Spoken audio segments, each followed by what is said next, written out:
We are going to be talking to one of the sharpest voices pushing for a diplomatic end to the war in Ukraine, Jim Jatras.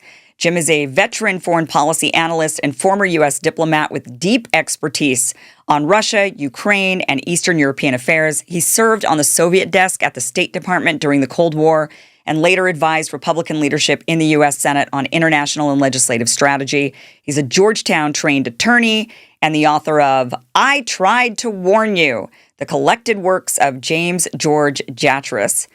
Jim is also a devout Orthodox Christian, and he often comments on religion and criticizes the Catholic Church. So with the peace talks happening, they're claiming that they might be in the Vatican, between Russia, the U.S., and Ukraine. We may dive into religion a bit during our conversation, and I do expect it to be a really enlightening and great one. Jim has been calling for peace with Russia for years and years and years. Why hasn't the government listened? Really great question. All right.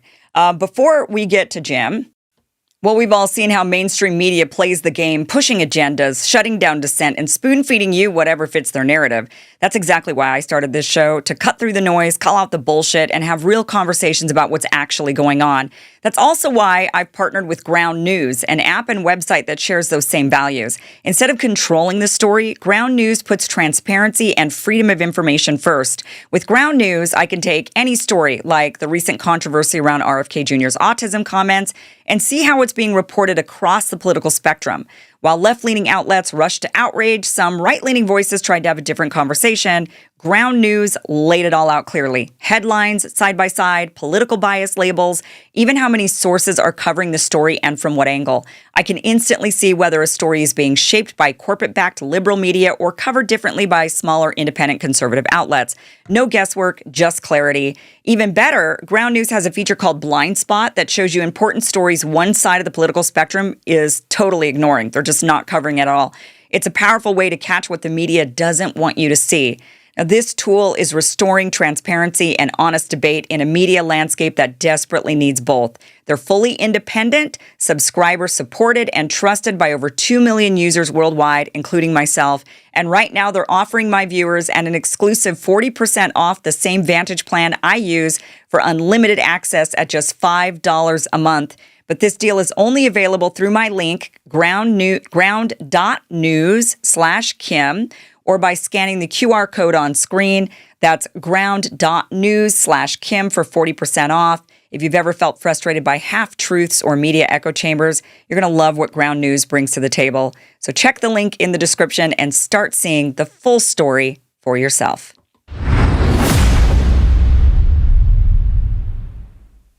Jim, welcome to the show. Thank you so much for being here.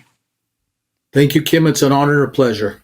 Tell us about your background working as a diplomat and working as a foreign policy advisor to the U.S. Senate, to the Republicans. Yeah, the Republicans. Yeah, I come from a military family. My father was a career fighter pilot, and I originally was going to do that, and for various reasons, I decided not to.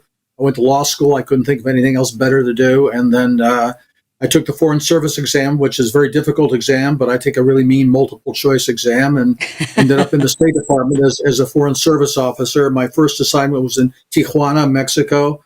And then later on, I served at the Office of Soviet Union Affairs and also in the Office of the Undersecretary of Political Affairs. I left the State Department after about 6.5 years and went to work on Capitol Hill as a foreign policy advisor to the Republican leadership there. And I must say, a lot of my work was doing analyses of legislation and of policy issues, mostly warning against things of where our current policy would take us. And my warnings, of course, tended not to be heeded. I mean, I was there during the South Africa sanctions fight, the wars in Central America, the wars in the Balkans, which everybody tends to forget about when the NATO Death Star became fully operational, and then also about the breakup of the Soviet Union, the Iraq War, and so forth. So I did a lot of analyses and advice on legislation then, and then after that, I left the government as an evil Washington lobbyist for several years, also doing a lot of work in Eastern Europe, Russia, Ukraine, Serbia, various other places in that part of the world. How long were you a foreign policy advisor to the Senate Republicans? '95 to 2002. So what is that, about 17 years? Wow. Okay. 17 years. Did they ever listen to you? I mean, what types of things give us examples of some of your analysis.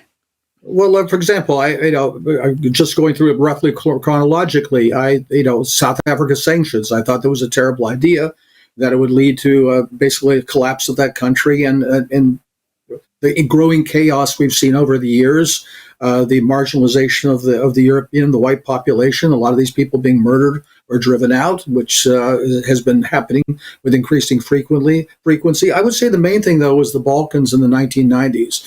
That's when, with the fall of the Soviet Union and the United States no longer having a peer competitor on the world stage, thought, and by the way, I need to tell you, I was a rather naive fellow in those days. I thought, great, all that stuff is over, communism is over. We can get back to a normal kind of world like it existed before 1914 and all the craziness of the world wars and fascism and communism and so forth.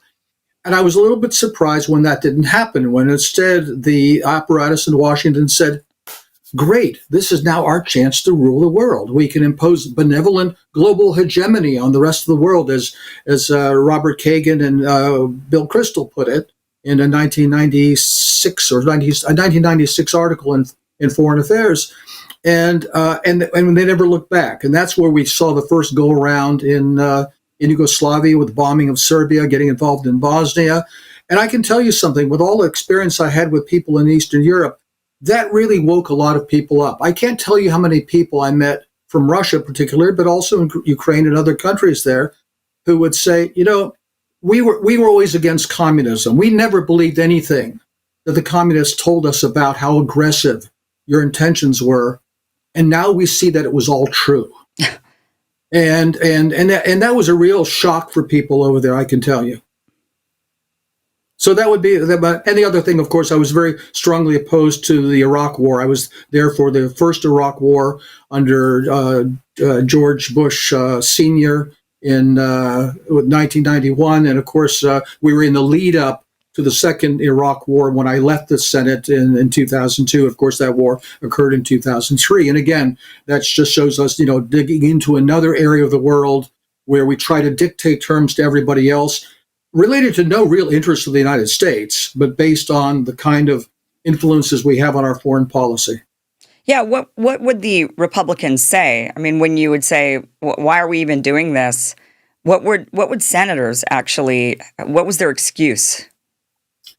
Well, the excuses are the ones that we hear in public all the time, that, the United States is this beacon of light and democracy where, I like to say what we became, in essence, in the post-Cold War era was kind of like a new Soviet Union, whereas the Soviet Union claimed to have the one and only scientific doctrine that the rest of the world had to follow: peace, progress, and socialism.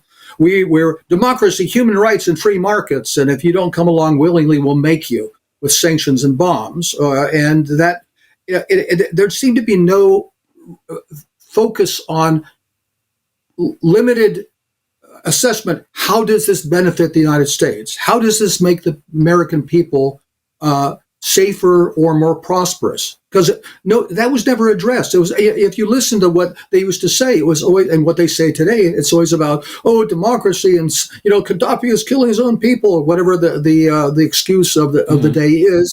They don't. In other words, they don't address what the real issues there. They have some fake issue they've thrown up there. They have weapons of mass destruction or whatever it might be, and then they proceed along, and they don't let anything else enter their consciousness. And that's not the Republicans, of course.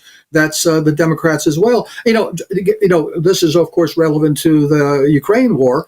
One of the big issues on the Russian side clearly has been the expansion of NATO. And when we did the first expansion of NATO, I was still at the Senate at that time.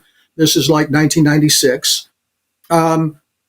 There was actually some degree of opposition to that. There were right-wing Republicans, about 9 or 10 of them, who were opposed to it, and left-wing Democrats, like Paul Wellstone back in those days, who were also against it. But in the middle, the center of both the Republican and Democratic parties were all for it.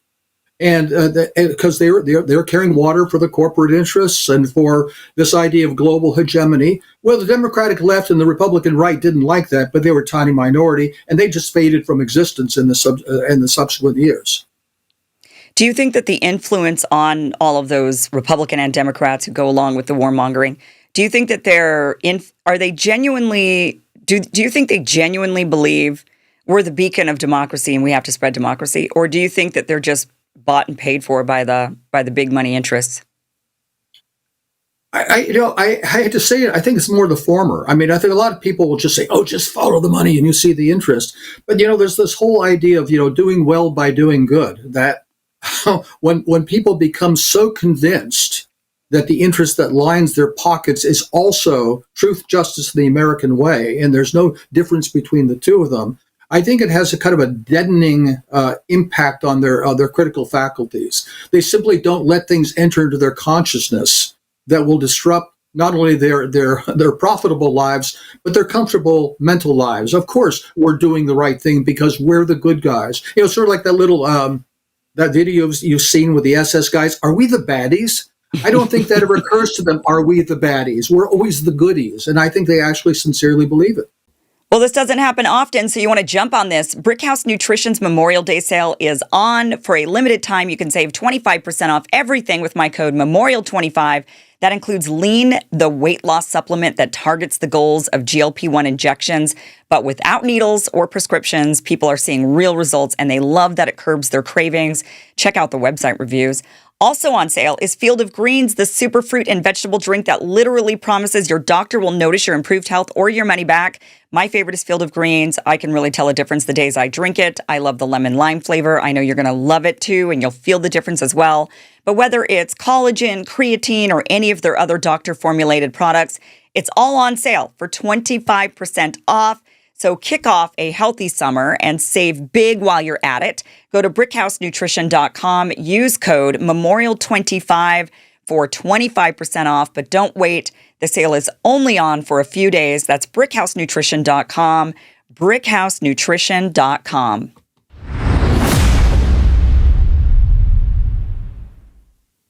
In your 17 years advising the Senate, did you ever have a win? I mean, did they ever listen to you?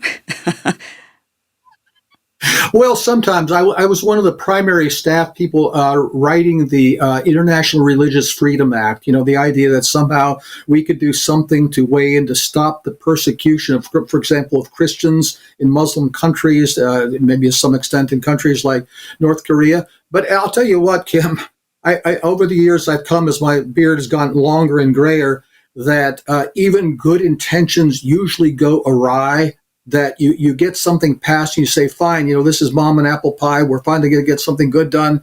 But then once it gets into the hands of the bureaucracy, it turns into something bad. They just use that then as another club to beat other countries with that we don't like, and they give a pass to the countries that we do like. So, yeah, I've had the occasional wins where something that I was working on actually got passed into legislation.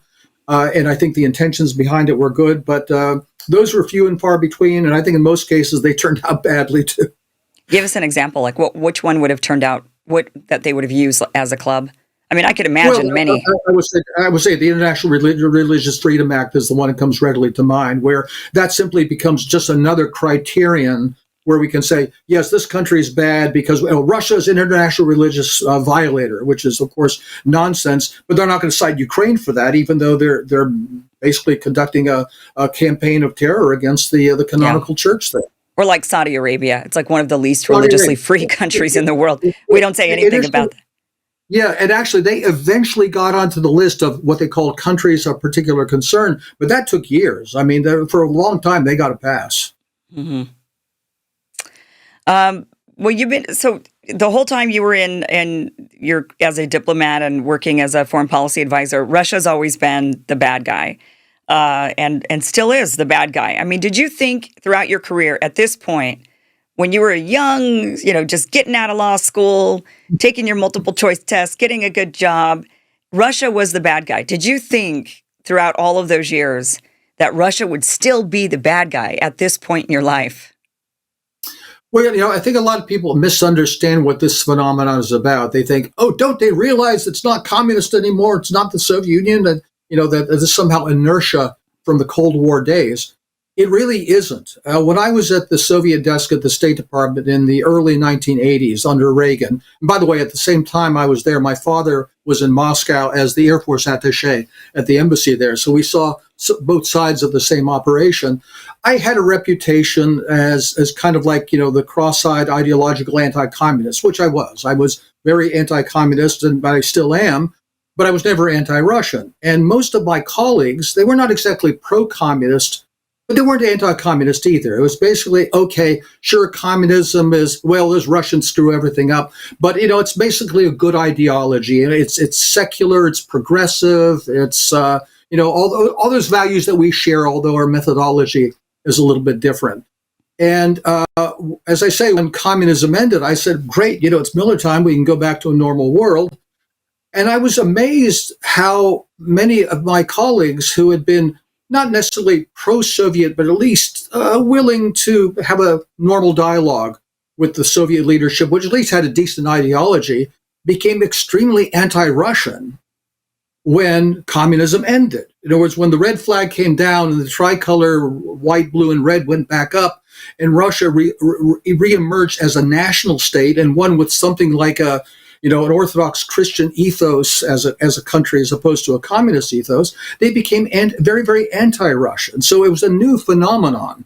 Now, during the 1990s, that was somewhat muted because under Yeltsin, I think that the establishment in Washington thought that they had Moscow under lock and key as an American puppet state, which was essentially a puppet regime.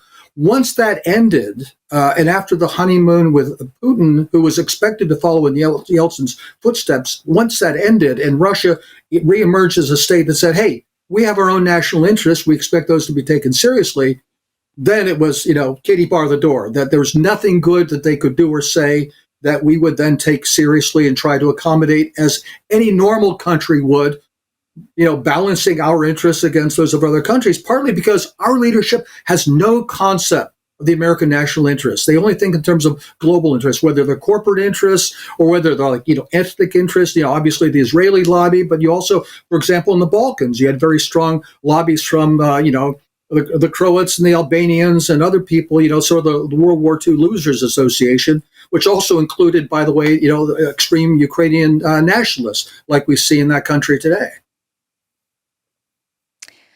Okay, let's talk about the deal that Trump is trying to make. I mean, this is what he ran on. This is what people voted for. Largely, I don't think it was the number one issue people voted for, but I think the border and economy were definitely number 1 and 2. But I think the war in Ukraine was another big reason why people voted for Donald Trump.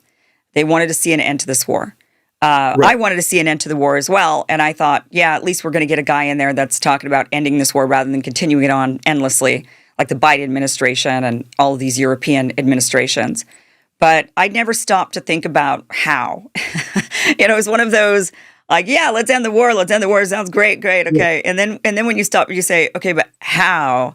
Then it starts to get really complicated because when you look at the root causes of the war, which most people in the establishment won't even acknowledge, but when you actually acknowledge the root causes of the war, I don't see how all these guys can come to the table and come to an agreement. And now they're talking about meeting up, I guess at the Vatican maybe. It's Putin and Zelensky and Trump. But what do you think?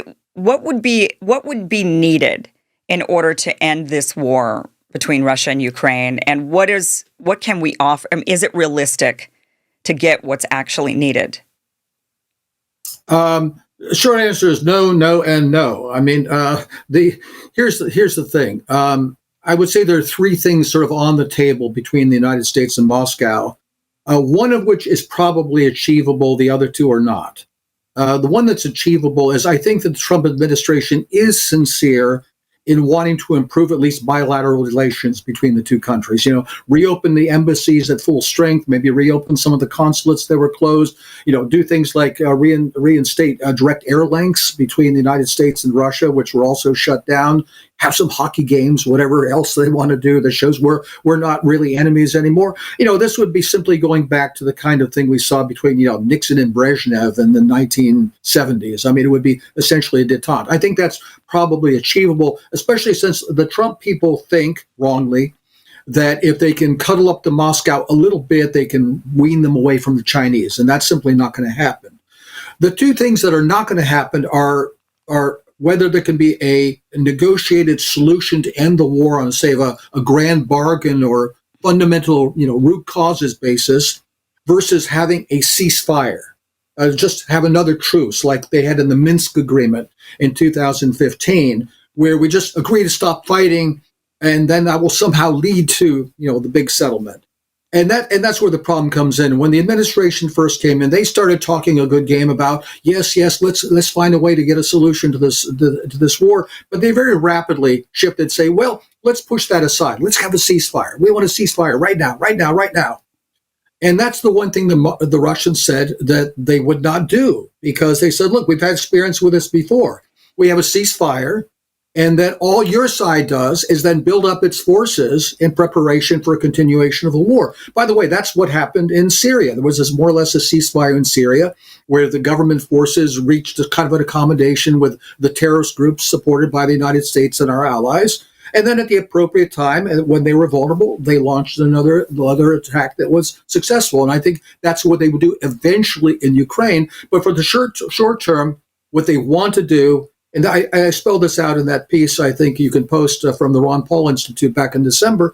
What they want to do is to make a bunch of promises to the Russians about our intentions, to get them to agree to a ceasefire so we can put this conflict on hold for a period of time, turn over the management to the Europeans, and then we can go off and attack Iran, confront the Chinese, whatever else is on their to-do list, which I think they've made very, very, very plain. Secretary Hegseth in particular has been quite explicit about this. So I don't think it's possible. And the real question now is, have the Russians finally figured out that there is not going to be a negotiated settlement to this? And will they change their military approach accordingly? Because up till now, their whole military approach has been what I call pedagogical. How much pain can they inflict on the other side till they finally, wake up and smell the Kool-Aid or coffee or kvass, whatever they're drinking, and say, fine, we'll meet your terms. I don't know if they've quite figured out that just isn't going to happen.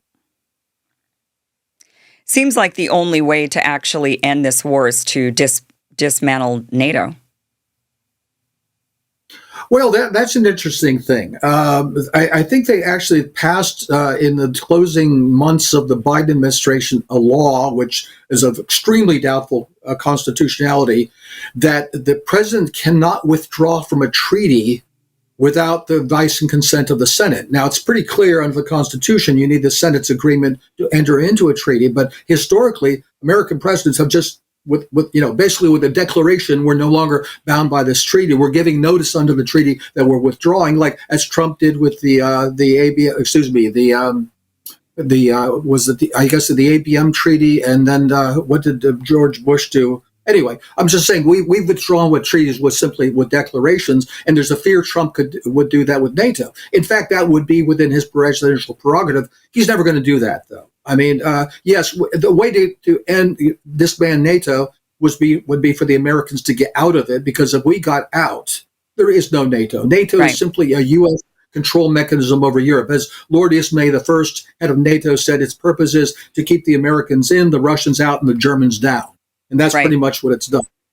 Well, which isn't necessarily a bad thing, I guess.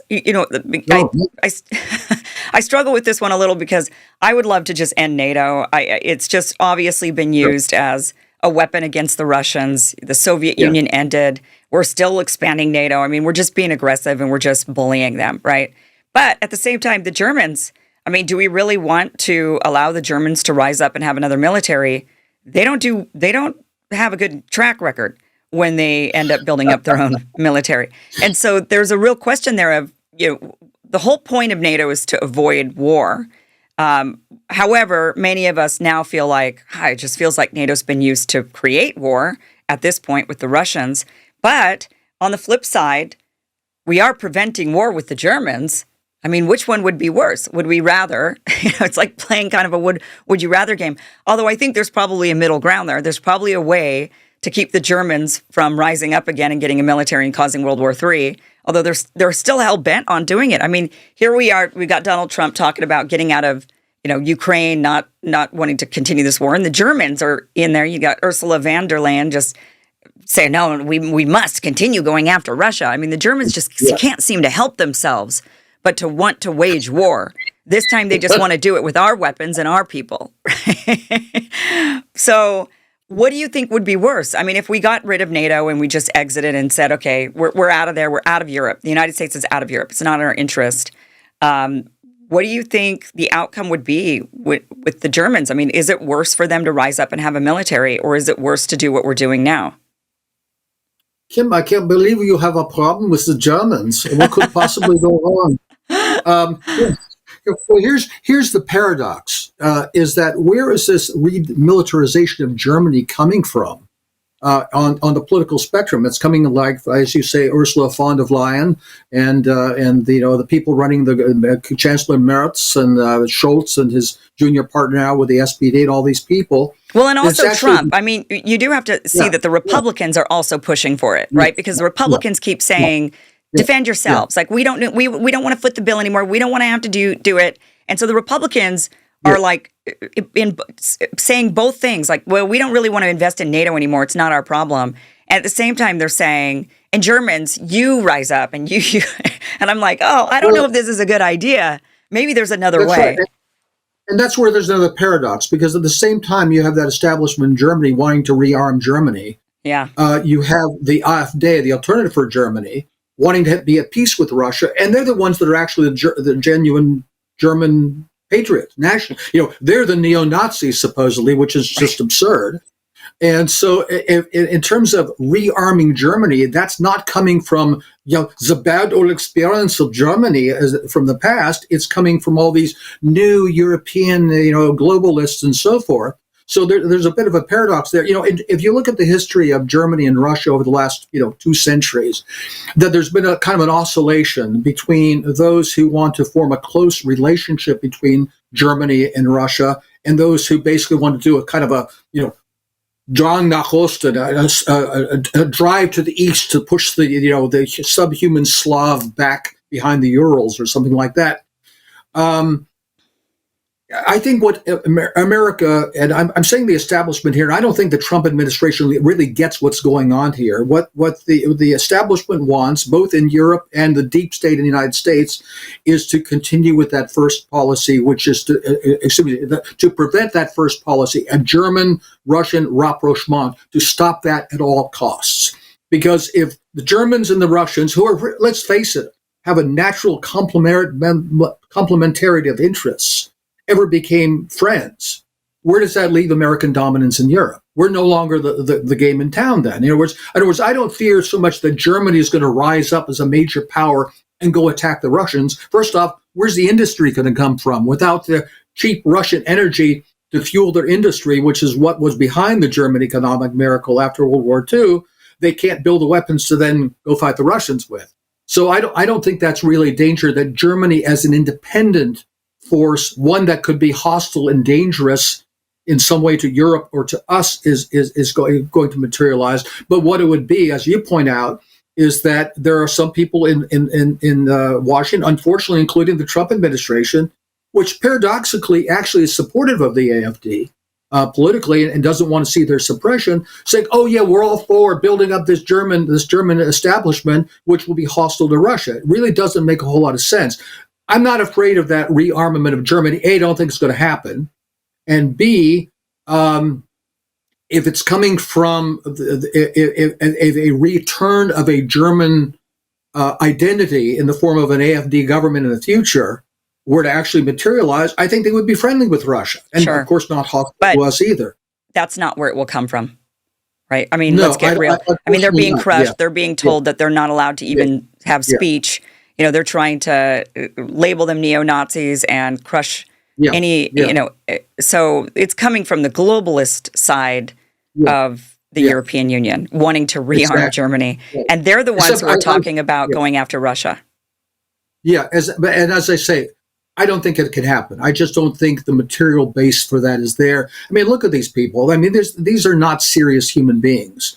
I don't think that the industrial strength is there to rebuild Germany or Germany. I think this is all a shell game. What they really have in mind is that they will talk a good fight and then buy lots and lots of American weapons. Yeah. Now, there is a material base here, and I think they would like, and again, this is where I think the Trump administration is kind of incoherent. At the same time, they talk a good game about, oh, fine, let's have a peace with Russia and so forth. And he's talking about $1 trillion military budget. I don't even call it a defense budget because it has nothing to do with defending this country. It's all about power projection. Yeah. Yeah. Yeah, that's the thing that doesn't make sense, right? We're supposed to scale down the military. We're supposed to have DOJ going in and finding all this waste, fraud, and abuse, and yet they won't even touch the Department of Defense, where most of the waste, fraud, and abuse is. I mean, it doesn't. And Kim, I mean, remember, one of the first things that Trump wanted to work on in his first administration was an infrastructure bill. Have you heard a peep about that in this administration? I mean, China has 40,000 miles of high-speed rail. How many miles of high-speed rail do we have in this country? Zero. What instead of talking about $1 trillion for basically global domination, which is what it amounts to, why are they saying, hey, let's cut that thing in half? Let's cut it by 2/3 and put that money into rebuilding our infrastructure, high-speed rail, all that kind of stuff, airports, all the things that we've neglected over the years. We're talking about buying Greenland and rebuilding Gaza. That's where we're going to be doing some infrastructure. Not in the United States. Kushner land in Gaza, it'll be great. Yeah. It'll be the best. It'll be the best. Yeah, it's outrageous. It really is disheartening to, I hear the good things sometimes, so then I'm thinking, all right, we're on the right track. Trump is doing the right thing, he's saying the right thing. And then the next day, it's like, 2 steps forward, 1 step back, or 2 steps back, 1 step forward. I'm not sure which one it is, but it's like, I'm on an emotional roller coaster every day of, we're doing something good. Oh, wait, no, we're not. No, maybe we are. But what do you think is going to happen with this peace agreement with Russia and Ukraine? I mean, the United States, now Trump is doing this minerals deal with Ukraine, right? Wanting to siphon resources, which means U.S. businesses will be in Ukraine. U.S. businesses will be investing and building, talk about building infrastructure. It'll be in Ukraine. That's what we're going to be doing.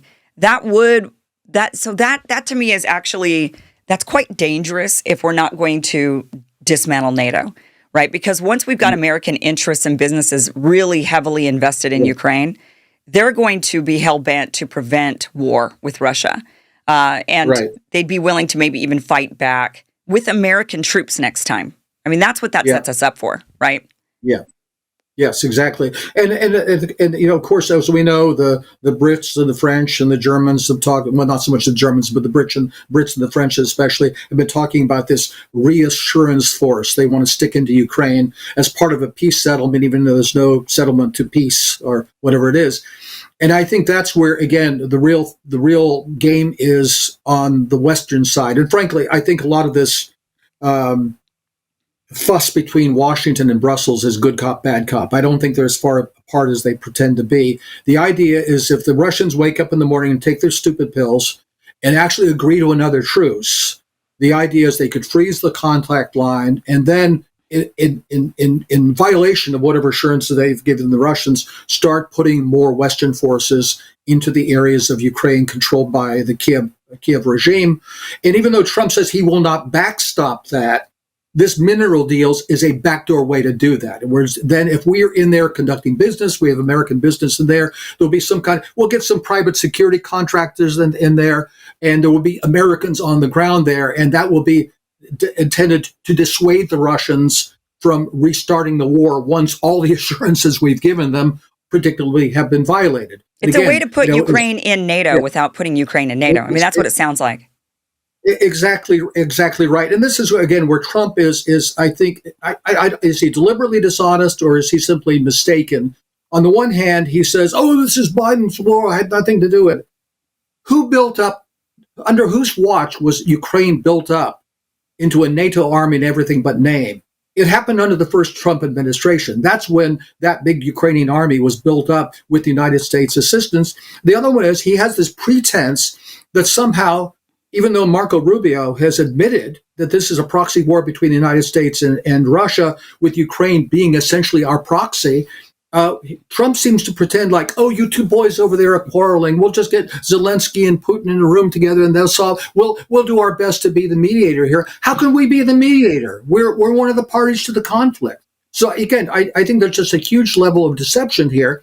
And again, this gets back to where the Russians are. Look, I don't think most Americans realize what the carnage is going on here. The Ukrainians are losing somewhere between 1,000 and 2,000 men a day.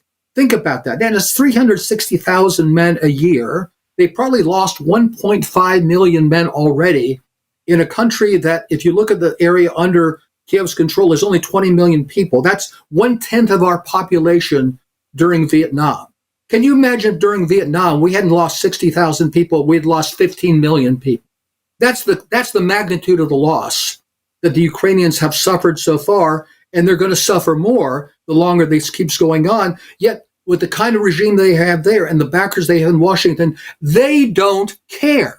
You know, whether it takes 10 Ukrainians to kill 10 Russians or 20 or 200, they don't care. Those are expendable as long as they kill those 10 Russians. I mean, the enormity of the inhumanity of this is beyond belief. And maybe Trump takes that seriously. Maybe he doesn't. He doesn't seem to care about people getting killed in other places.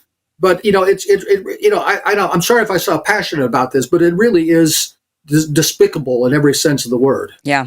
I don't understand. I'm with you. I don't understand how Trump could say he wants to end the war and then strike a minerals deal with Ukraine and talk about these, a peacekeeping force, which is just NATO in a different name. I mean, what is that? Yeah. You're basically saying we're going to go in there. It's going to become part of America, essentially. We're going to own it ourselves. We're going to put our own troops there, one way or the other. And now they're in NATO. Yeah. I mean, that is. Does he think Putin is stupid? I mean, Putin's not going to go for that. Let me choose my words very carefully here. I don't think Putin is stupid. I don't think the Russian leadership is stupid. But they have behaved stupidly in the past because they are relatively normal people dealing with people who are essentially psychopaths. They don't seem to understand at what point when they say, wait a minute, are they lying to us again? So every time they say, well, let's sit down and let's have a discussion, and finally somebody comes to the other side of the table to talk to them, they put their hopes in reaching an agreement. And again, I think that has been reflected in the conduct of this war. When they first came in February of 2022, they came in with a very, very small force, seemingly with the expectation that say, okay, now do you hear us? Now will you take us seriously and come to the table? Oh, look, we almost had an agreement in Istanbul in April of 2022 till Boris Johnson scuttled it. But they seem to be still waiting for Godot. So, sooner or later, somebody will come to the table and talk, even though from experience they should know that whatever they agree on, then we will simply not honor that agreement. At some point, do they say, okay, finally, look, let's stop with the attrition. Let's stop with the slow grind. Let's finally put an end to the Kiev regime. Let's destroy the bridges over the Dnieper so they can't resupply the Ukrainian army. They haven't done any of those things yet. So I don't know. Have they woken up and finally decided that that's not going to happen, that there won't be an agreement?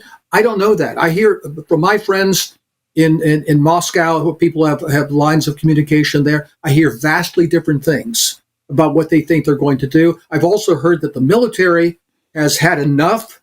Remember, Putin is not a dictator. He's a balancer among various interests. His natural inclination, it seems, is that he wants to believe in his Western friends, and somehow they can come to a deal like he did with Merkel on Minsk and so forth. And there are still a lot of pro-Western Russian liberals in the establishment there, but there are a lot of people in what they call the power ministries, the Siloviki, who have said, no, we cannot trust these people again. The only way to put an end to the war is to win it and to occupy virtually all of Ukraine, except maybe some of the far western parts that will go to Poland or Romania. So I don't know what they're thinking, whether they have smartened up. I hear different things. I think that is probably the only way to. I think they have to just, I guess, control Ukraine. I mean, I don't see another option.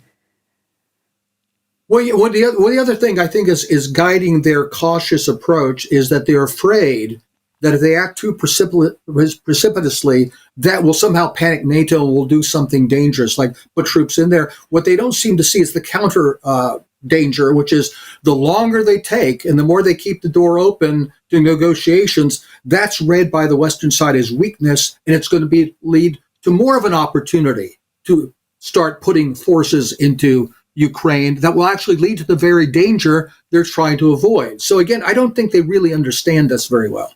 Yeah.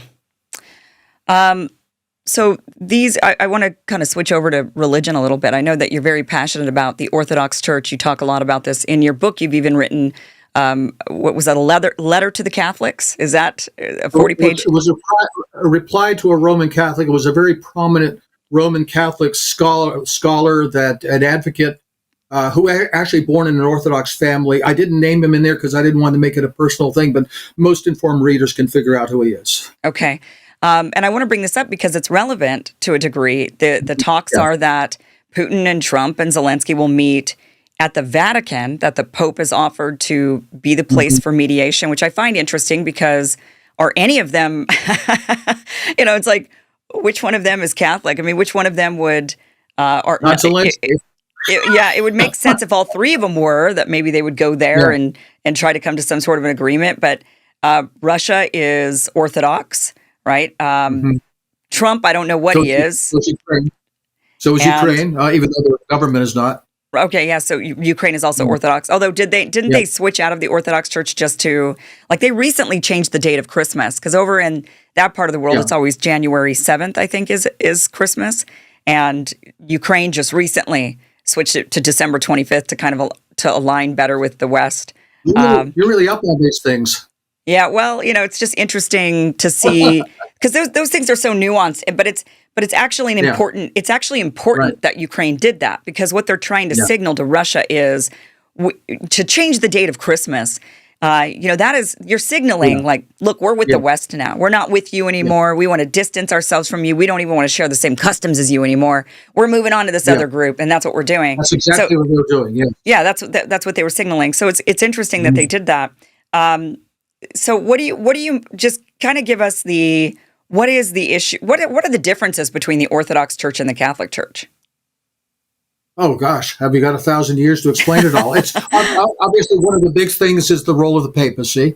That in the church, from our point of view, the first 1,000 years before the East-West split, the Pope of Rome was the first among equals among the bishops. He was not the supreme father over the entire church, as he claims to be. That was one of the things we could not accept.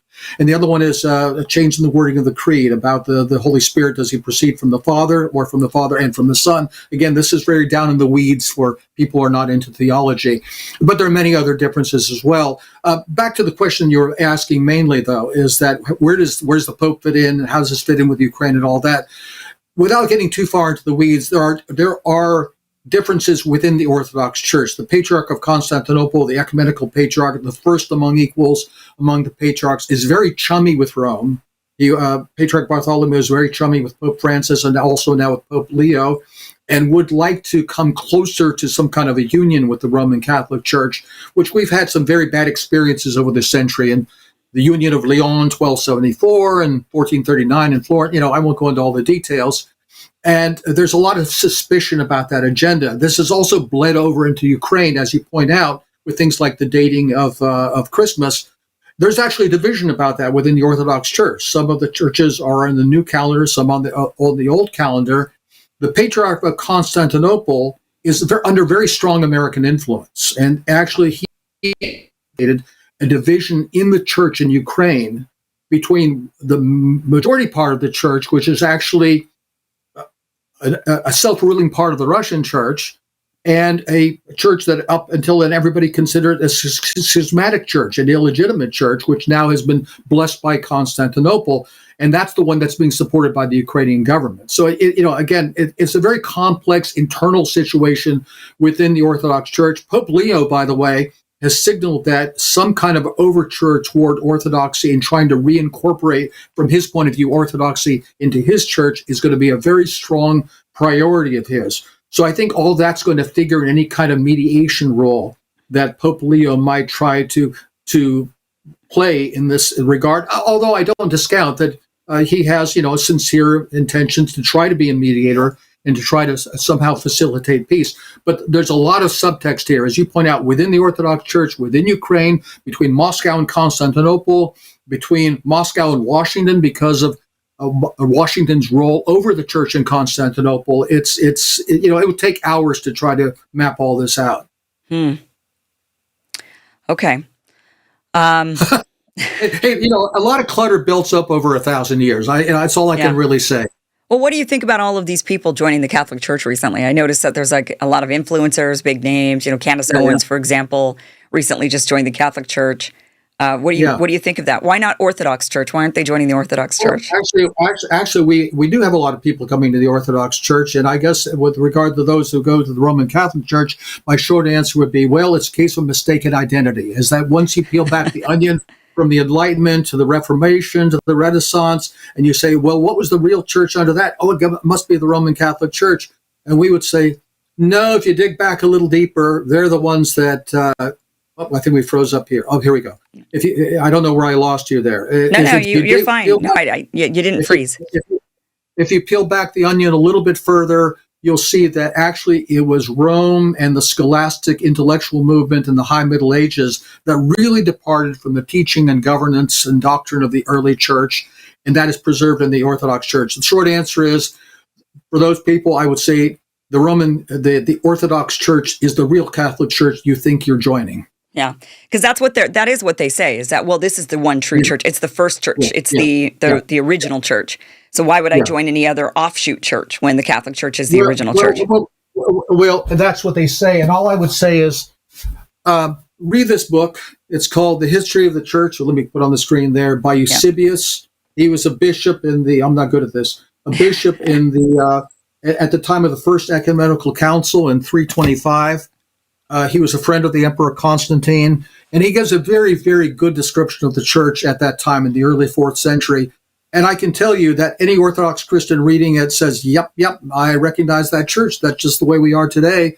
No Roman Catholic and certainly no Protestant can read that and say, oh, yeah, I recognize that. There's no infallible papacy. There's no filioque. Actually, the creed hadn't even been written yet. There's no purgatory. There's no Immaculate Conception. There's none of those things that are the doctrines that we claim are novelties, are innovations that were added to the faith by Rome, and which then tore her out of the Orthodox Church, of which she had been an integral part before that. I'm really ignorant when it comes to the Orthodox Church. I know a fair amount about Catholicism. I grew up Catholic, and Buddhist. My mother's Buddhist. My father's side is Catholic, and then I converted to Mormonism at one point for many years, I guess just to be defiant to my family, and now I'm not religious at all. But I don't know much about the Orthodox Church. You say that there's no Immaculate Conception in the Orthodox Church? Yeah, but before I answer that question, do you know what the Immaculate Conception is, having grown up Roman Catholic? Immaculate Conception is that Jesus, that there's sinless, right? It's the sinless conception. Of whom? Of Jesus. No, that's the virgin birth. Okay, so Mary. It was all Christians of any worth their name believe in the virgin birth, that Jesus Christ was born of the Virgin Mary through the Holy Spirit, right? Every Christian believes that, and many Catholics, even many Catholics, think when they hear Immaculate Conception, that's what we're referring to. We do get there. It is confusing, and so sometimes I do, and I have to remember that it's actually something different. It's something different. What it is, and even a lot of Catholics don't know this, is a uniquely Roman Catholic doctrine that only arose in the 13th century, that the Virgin Mary, the mother of Jesus, herself was conceived in the womb of her mother, St. Anna, without original sin. In other words, that when her parents, Joachim and Anna, conceived her, she was not conceived with original sin like everybody else. What does that mean? That's an interesting question. What does that mean? What it means is this: when you and I and everybody else is conceived in our mother's womb, we inherit what we would call original or ancestral sin from Adam and Eve, because they disobeyed God and basically corrupted the human race, and that's why we get sick. That's why we die. That's what we call original sin, or sometimes ancestral sin. Now, in Roman Catholicism, for many centuries, this was understood as original guilt. In other words, that you inherit the guilt of Adam, even though you haven't done anything wrong. And so the Roman Catholic scholars in the 1200s speculated, well, wait a minute. How could Christ be born from a sinful vessel? She must have been conceived herself without original sin, and therefore they came up with this doctrine. Now, if you don't accept what they taught about original guilt, you don't need to speculate. Like, again, this was very, very scholastic thinking, very speculative, rational deduction about based on some, I would say, uncertain premises that led to some bad conclusions. And this was actually, by the way, very controversial in the Roman Catholic Church back in the 12 and 1300s when it was first adopted. And it wasn't even promulgated as a dogma until, I think, 1950. So again, from our point of view, this is all new stuff. This is all innovation. Why can't you just stick with the faith of the first millennium? That's what we say. Back when Rome and we were all part of one church, we say, hey, let's just go back to that. That's what orthodoxy is. And the Roman Catholic says, oh, no, you have to accept all these developments. The Pope didn't used to be supreme, which they now admitted, but now he is. We didn't used to have the filioque in the creed, but now we do, and you must accept it. That's what we say. You are the innovators. Come back to what you once were. I don't know how they could say that the Pope was supreme when a lot of popes were really murderous and terrible people. Well, they'll admit that, but he was a supreme murderer. Well, let me put it this way: it is humanity, his role as a human being. Yes, he might have been all those things, but he was also supreme Peter, safeguarded as the divinely appointed head of the church, the vicar of Christ, and so on. So again, all of this we would say this is an innovation. It's new. It's contrary to the original tradition of the church. What would you say is the biggest difference between Orthodox and Catholics? Like which concept or which belief? Well, the papacy is really high up there because it's the one that all the other differences become, the litmus test for. The Pope says so, therefore you must accept it. But in content, the biggest one, and again, this is going to be very obscure for many people, but in the wording of the Nicene Creed, where we say, and I believe in the Holy Spirit, the Lord, the giver of life, who proceeds from the Father. The Roman Catholics added the phrase, and from the Son, filioque in Latin. I believe in the Holy Spirit, the Lord, the giver of life, who proceeds from the Father and from the Son. And a lot of people would look at that and say, well, what difference does it make? That's just a very obscure point of Trinitarian theology. But if you look at it in terms of the theology of the Holy Trinity, one God in three person, it scrambles everything up. It scrambles everything up in terms of how we understand the oneness of God, the tri-personality of God, the role of the Holy Spirit in the church. That's one reason, in fact, as even Thomas Aquinas pointed out, that our not accepting the filioque is related to our not acceptance of the Pope, because for us, the church is not held together by having one supreme bishop who rules everything, which is the litmus test of unity in the Roman Catholic Church. For us, unity of the church is in the Holy Spirit, the sacraments, the life of the church, participating in one somatic life, one body, one pneumatic life, one spirit that fills the church. Our organizational chart is a mess. I mean, we like to say the devil can never subvert our church because he can't figure out the organizational chart. It's not just the rule of this or that bishop or city. I mean, we have all that, but that's not where our unity is. Our unity is in a common sacramental life, which we have even more than the Roman Catholics do, we would say, and certainly much more than the Protestants do. What is the difference between all of the Orthodox churches? You've got the Greek Orthodox and the Russian Orthodox and the Armenian Orthodox, and it seems like there's a lot of Syrian Orthodox. Like, what's the difference between all of these?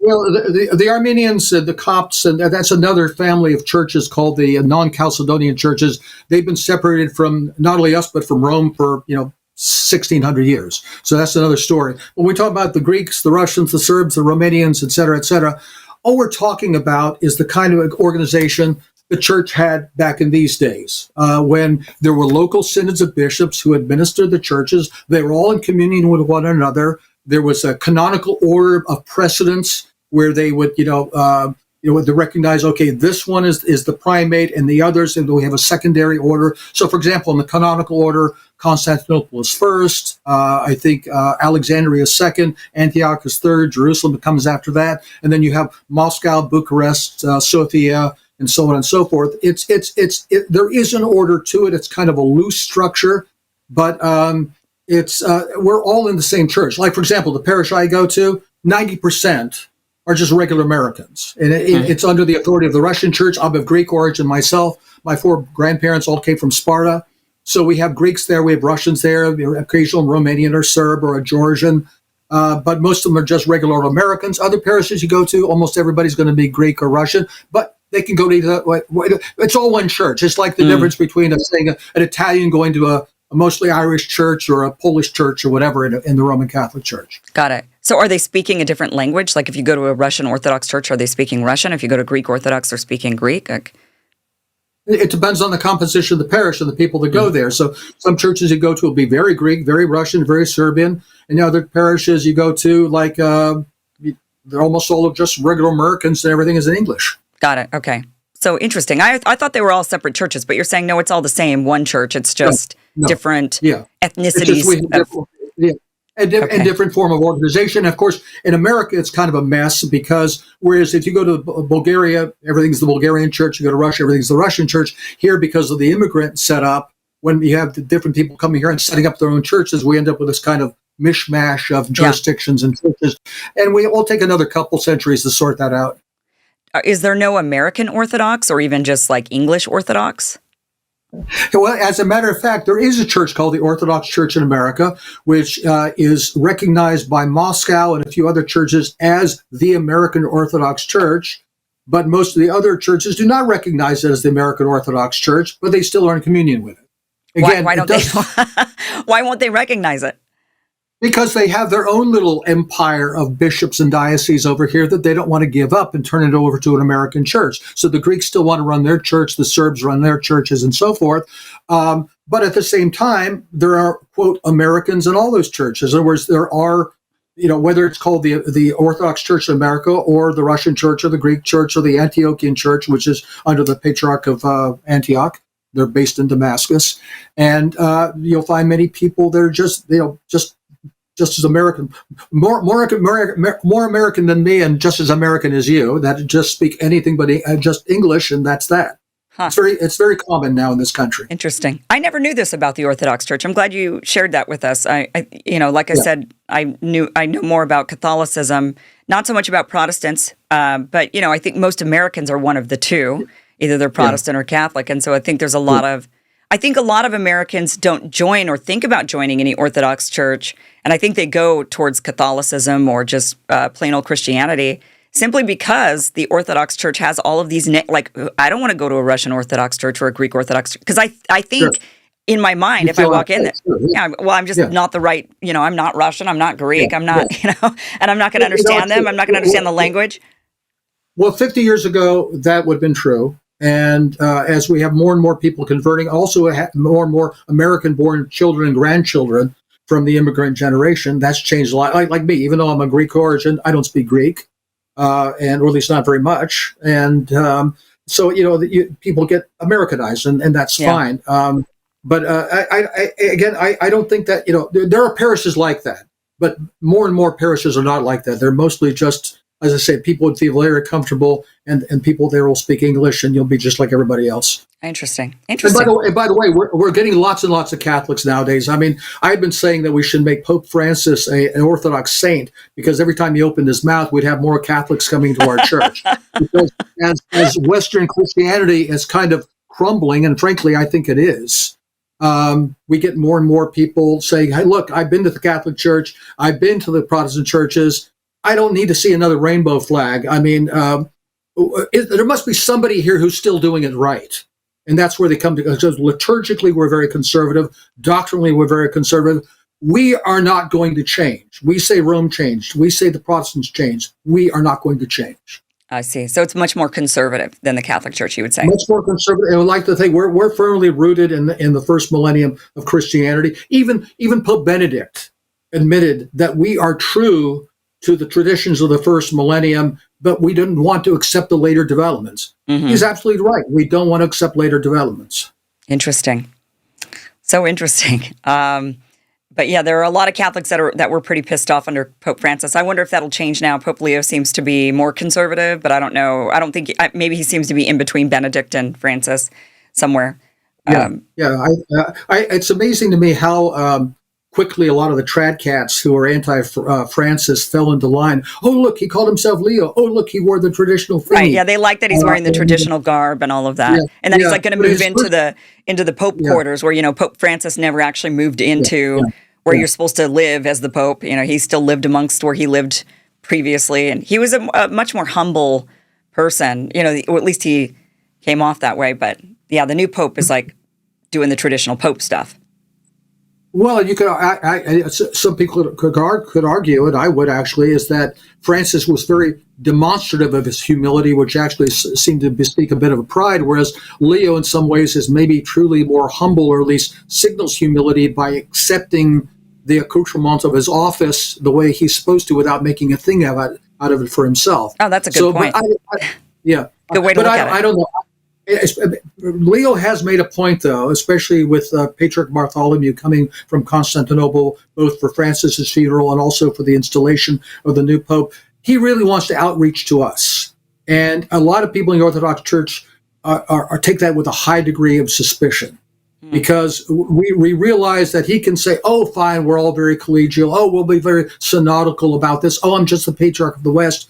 But he's not renouncing any of the doctrinal definitions, like, for example, Vatican I infallibility, Pastor Eternus, which basically makes him essentially the God Emperor on earth, according to Roman Catholic doctrine. If you look at these documents, it's actually stunning, the claims that are made.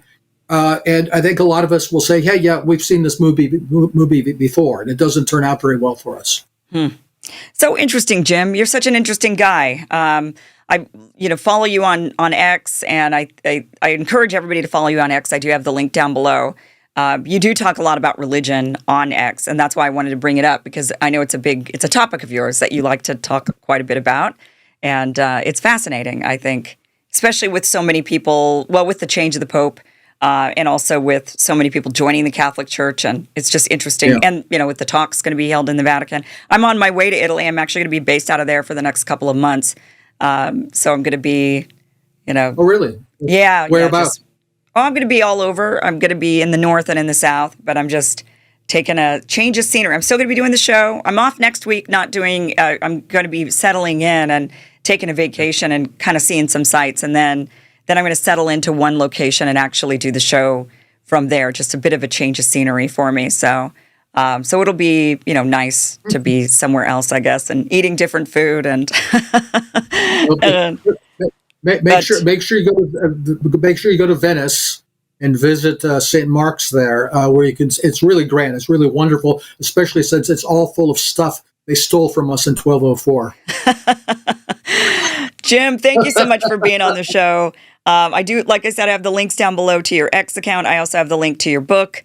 Really appreciate your time. Thank you so much for being here. Thank you.